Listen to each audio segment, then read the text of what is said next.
Okay, I guess it's starting. Hello, Internet. Hello, YouTube. It's I, once more, Jordan, Defcos, One Piece fanboy, personified.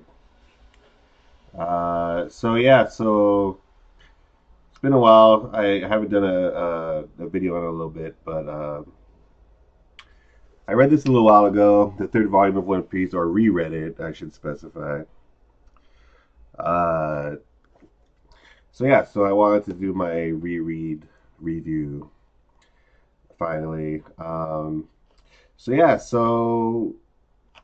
we go. So we start off with the end of the Buggy versus Luffy fight. Um,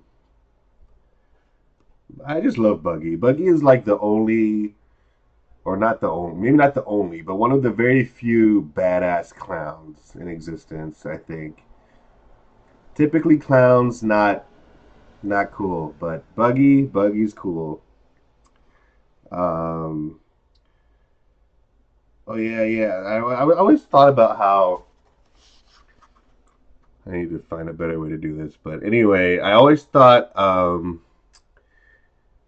this was interesting. Like one of the first things that happens in One Piece. I mean, if you consider how long the series has been running, and this is only volume three, Luffy's hat gets pretty fucked up in this arc. Like Buggy really kind of rips it to shreds, and I know there's like the relationship between Buggy and Shanks, and Shanks sees the hat and he's like, okay, well, fuck you and fuck that hat. So I mean, it makes sense that he like kind of goes after the hat. Um, but that's something that actually doesn't really happen. I remember thinking when I read this the first time that like maybe his hat would be in danger, or like I don't know, like it would something would happen to his hat a lot, and it really doesn't happen that much. Like he has his hat with him like most of the time. I remember there was a movie a while back. I think it was like it was like a CGI movie that was like a half hour long, where like he loses his hat and he goes on this like journey to like get his hat back or whatever.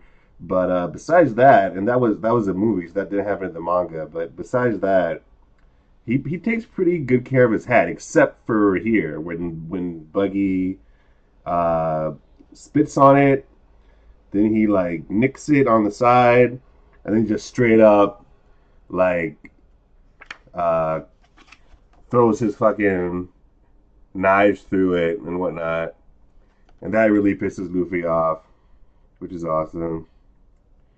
Um, well, yeah, another thing to talk about was like how Shanks. I talked about in the previous video how his hat might be some kind of treasure map somehow. I don't know how, but maybe they mentioned it a couple of times in the story. And and Shanks never gives Luffy the hat. Like he lets him borrow it. He doesn't say, "Okay, this is yours. You know, I'm giving it to you. This is a gift." He's like, "Give me that hat back later." Like when you become a pirate, like a successful, you know, notorious, powerful pirate, you're returning that hat to me. It's not like he's giving it to him. And Luffy, of course, that's what motivates him or part of what motivates him to go on his journey. Um, so obviously, you know, the hat's a big deal. That's no secret. Um, what else? Oh yeah. Then we get a flashback in the middle of the fight. We go to the villagers and the villagers of the town, and then we get a flashback. Uh, and I had a question here. Feel free to answer me at some point. But I had a question here. So this is the flashback where we see Luffy. I mean, sorry, we see Shanks and Buggy, and this is years ago when they were, you know, they were low tier pirates on Gold Roger's ship. This is Gold Roger's ship, by the way. You don't see Gold Roger. You see Rayleigh. Rayleigh shows up, but you don't see Roger. But we know it's Roger's ship because that's you know that's where Buggy and Shanks met. That's where they were before. But the question I had is, we know that Roger was the initial, or at least as far as we know so far in the story, Roger is the first person to own the hat, the straw hat that Luffy has, that Shanks had before him. But in this drawing right here, Shanks has the hat. Shanks has the hat, and he's the cabin boy. He's a cabin boy, which means he's like really low on the totem pole. Like he's super low rank on as far as like pirate ranks. I guess if they have ranks, I guess they do. Uh, but he's a cabin boy, so that means he's not you know the navigator or the shipwright or the cook or the first mate. He's the cabin boy. So that's like a lot of people that's not a high rank basically, but he has the hat already, uh, as you can see because I keep showing you. So I want to know, how did the hat get transferred from Roger to Shanks? If someone could explain that to me, or if Oda, if you could be that person, yeah, I would really like to know how that happened. Because he has the hat here. So when did Roger give the hat to Shanks? That's what I want to know. What was the relationship between Roger and Shanks? But he was like, "Oh, I'll give my hat to this cabin boy," or did Shanks take it or something? He was like, "I like this hat. I'll just take it." And I don't know. So yeah, I definitely need some more information on that. And then we see Buggy who accidentally eats the fruit. I think Buggy might be the only character who accidentally eats the devil fruit. Um, so yeah, so that's kind of cool. Um, what else? Okay, so we get the fight versus Luffy and Buggy continues. Nami's trying to take the treasure. We got the first. We got Chibi Buggy. Oh shit. We got Chibi Buggy, which is hilarious. I mean, just look at him. And then we get the first Gomu Gomu no Bazooka right there. The very first one. He does that a lot. And this is the first one. So that's cool. Um, all right, so that was when he beat him. Zoro is Zoro is completely passed out. I remember saying that like I think there's like a connection between Zoro's like demon soul or whatever and his lack of sense of direction. Maybe there's a connection between that and his need to sleep all the time too. Um, Maybe not, but maybe there is. What else? Um, so yeah, so they leave the village. What else? I keep saying this, but I'm trying to just talk about the things that I think I need to talk about while I'm rereading this. Definitely read One Piece if you haven't. Although hopefully you have if you're watching this. Um, no, oh no, okay. Oh yeah, yeah. Nami fixes his hat. I for some reason I thought that was gonna be like a reoccurring thing when I read this for the first time. I was like, okay, Luffy's hat is always gonna get fucked up like all the time, and Nami's always gonna fix it. And that only happened once. I don't know why I had that thought, but I did. I guess that's what I would have done. Um, oh yeah, yeah. We get Gaimon. They go from Orange Town to the Island of Animals or whatever it's called. Um, I read this a few days ago, so my memory is pretty not good. Um, oh yeah, we get Gaimon. Gaimon, dude. That's a black guy, by the way. There should be more black people in One Piece. If I if I had my say so. Talking about black people, I saw Black Panther yesterday, and it was amazing. Go see it for sure. Um, oh yeah, and I forgot that Luffy asked Gaimon to join his crew. But I think at this point he was just kind of like willy nilly with as far as asking people to join his crew. Like I think he just wanted anybody to join. Well, maybe not anybody, but um, I don't think like nowadays he's not just gonna run up to somebody and say, "Can you join my crew?" But early in the series, it was pretty much like, "Oh, we're getting along. You should join my crew." But then Gaimon, this doesn't join. Um, we get the first description of the world of One Piece, with the red line and the grand line. Um, Nami explains it, of course, because who else would? Um, what else? What else? Um, oh yeah, yeah. I remember thinking, how often does Luffy put his hands in his pockets? I feel like that's like doesn't happen often, but it would happen here. He looks pretty cool in that panel. Super chill. Um, so yeah, so Gaimon's trying to protect his treasure, but turns out there is no treasure. So good thing Luffy came along. So they leave the island.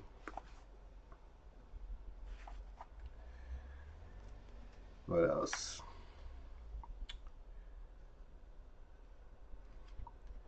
Oh yeah, of course.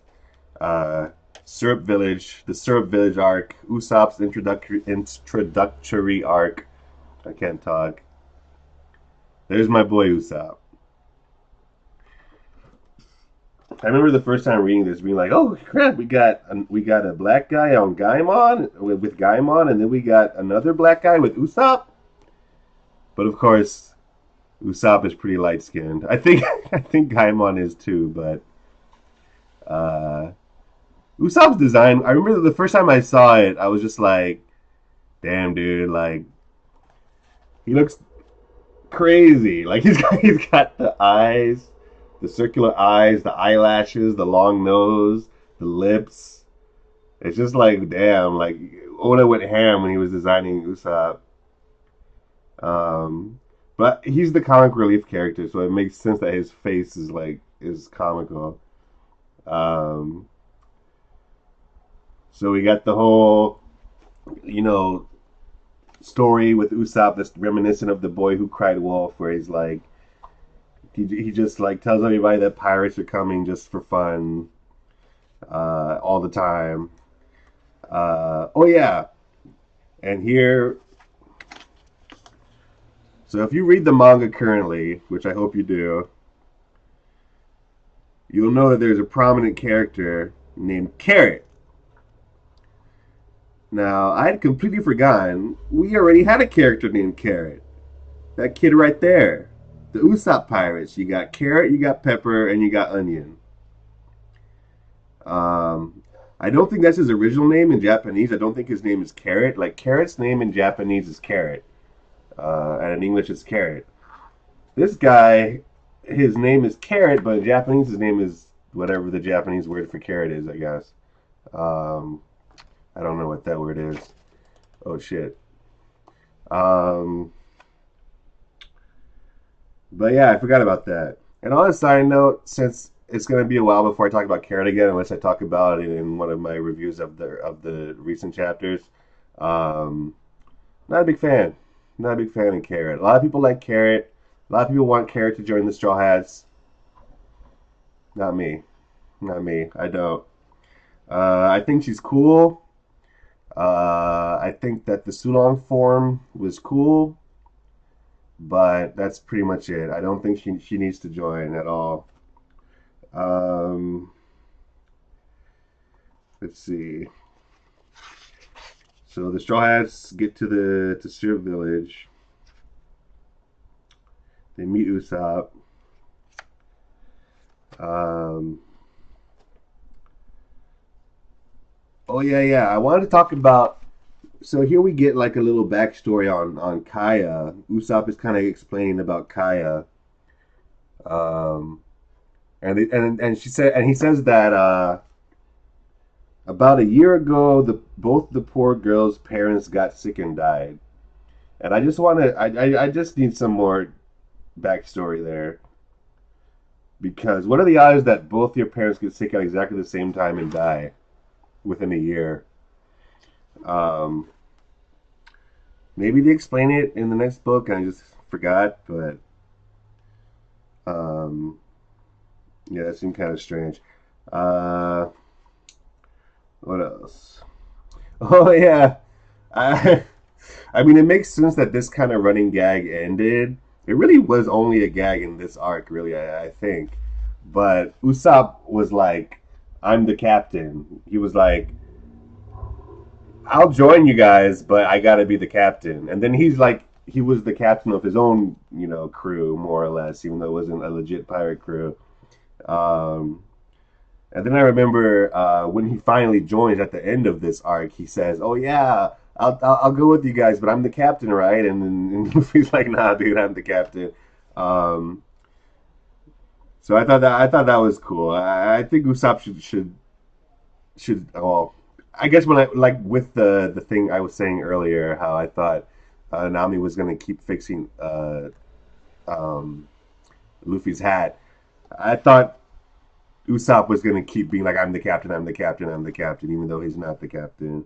Um, and I remember also thinking when he actually left the crew during the Water 7 arc, um, I had so many theories in my head that I was thinking would happen when Usopp left. I honestly didn't think he was gonna come back at that when that happened. When Usopp first left, I was like, oh shit, Usopp's gone. Like Usopp's not coming back.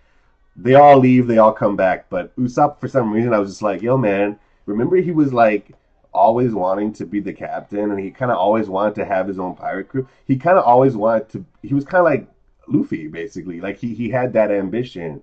And so when he left the crew, I was like, oh shit, like Usopp isn't coming back. Usopp's going to start his own pirate crew. He's going to be a pirate and he'll be like a rival to Luffy or whatever. That would have been tight if that happened, but it's Usopp. He's a straw hat. He's got to be a straw hat, and I think that's awesome too, and that's probably the way it should be, which is why that's the way it is. But that would have been a cool thing to see if Usopp like started his own crew and was the captain. I think that would have been cool. What else we got? Um, Oh yeah, yeah. We got the introduction of fucking Kuro Krahador, the main villain of this arc, who you don't know is the main villain at this point. Kaya's butler.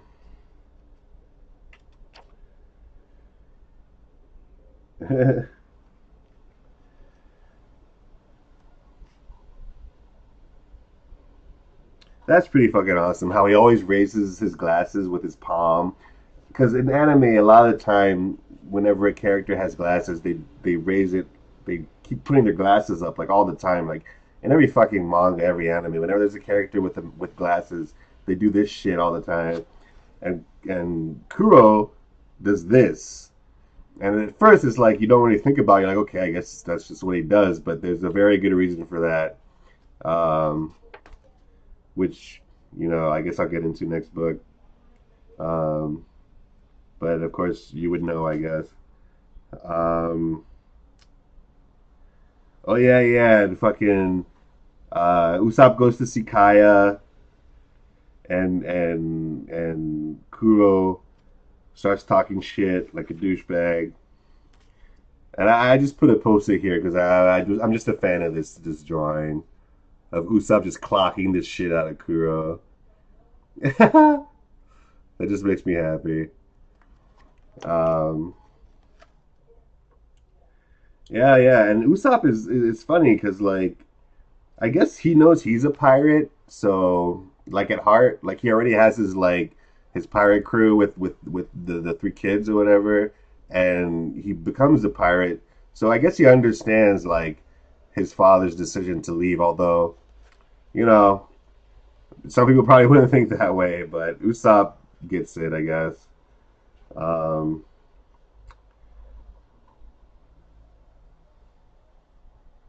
I guess as a pirate to another pirate. Um, it's funny. Usopp is like all over Kuro, like ready to sock him in the face. Um, um, oh yeah, a lot of people. I've heard people on the internet say that they don't like the Syrup Island arc. I do. It was like the one of the first arcs. Well, I guess it was pretty much to me. It was kind of like, especially book four. We're doing book three today, but book four really like kind of cemented my love for One Piece. Like book four was the book where I was just like, wow, like I'm a fan.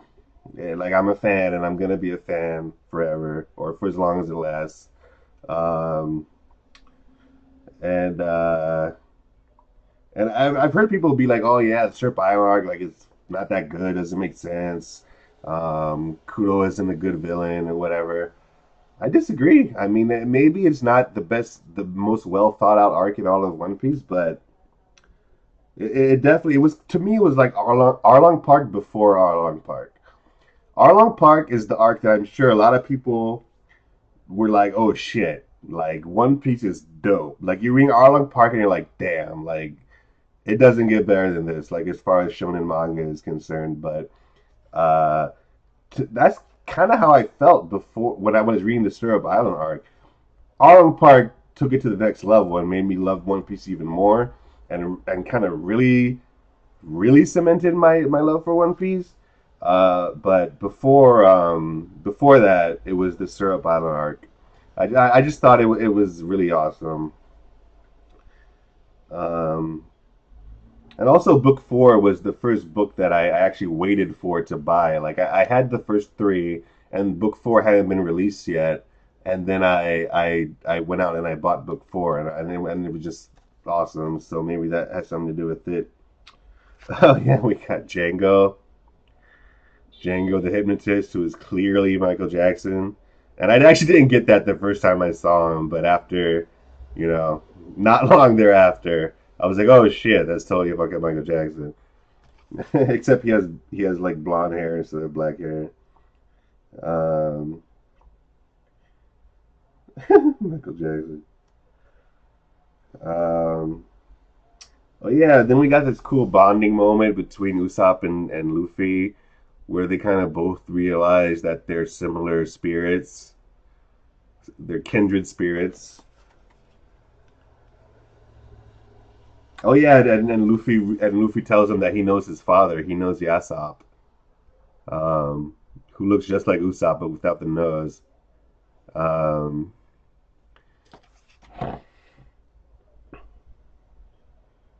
yeah, I can't wait to see more of Yasop. That's going to be oh of the red hair pirates in general. Um, so yeah, so Usopp and Luffy have their talk, and they come across Kuro and Django talking about how how they've been deceiving everyone, and they're gonna like pillage the village, and Kuro is supposed to like get all the money and whatnot. And this is just a classic uh, Luffy moment. He hears them talk about their plot, and he just stands up and says, "Hey, you guys, don't kill Kaya." Like it's so simple. I guess that's a good way to describe Luffy. It's just simple. Um,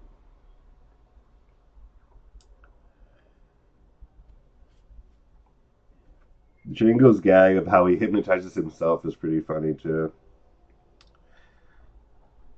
It's kind of fucked up how Kudo gets back at Usopp by being like, yeah, like it doesn't matter what you say, like nobody's gonna believe you anyway.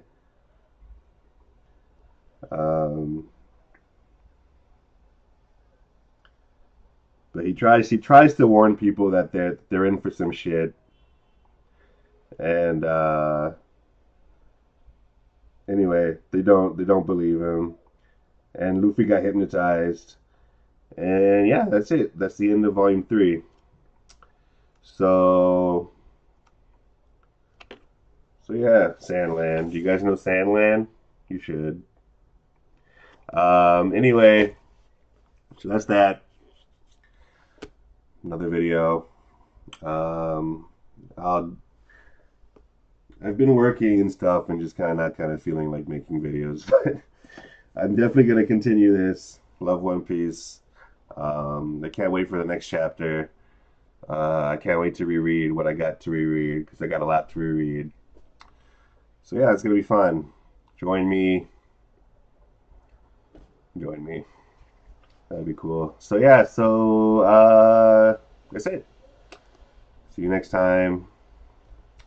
Peace.